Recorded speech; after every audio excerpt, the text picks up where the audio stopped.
Beware of these scams that are out there. So I got a notification on Twitter from one of my friends that's a career coach, and they had come across this story. The headline says, "Someone is pretending to be me." So, this is how the scam works. The scammer creates a profile of somebody that's real, that's got a really strong work history. Then they apply to jobs. If they get an interview, they then contact other people that can pretend to be this person in order to land the job.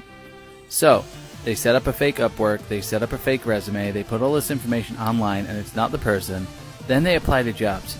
If they get the actual job interview, then they go to and find somebody else to fake being this person. So this guy, he actually got contacted on accident to represent himself. He got in contact with the company that he had applied for and explained the situation. He then jumped on a Zoom call, and to his surprise, somebody else with his screen name also happened to be in the meeting room. So the employer was super cool and said basically, hey, you can kind of listen in on this conversation.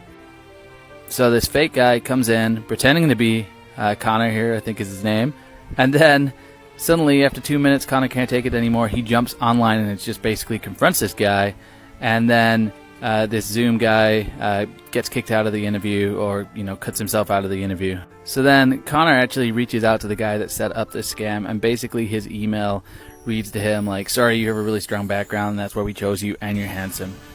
Basically some BS response. So why would anybody go to all this trouble? Well, he did some research and found out that people who are developers that maybe English isn't their first language are struggling with interviews. So if they can set up an interview and pay somebody else to fake it, then eventually they're going to land the job. Now obviously a few questions come up like, does this really pan out? And what about payment? I mean, how are you really going to fake this? But it is something just to keep in mind, particularly if you're interviewing people.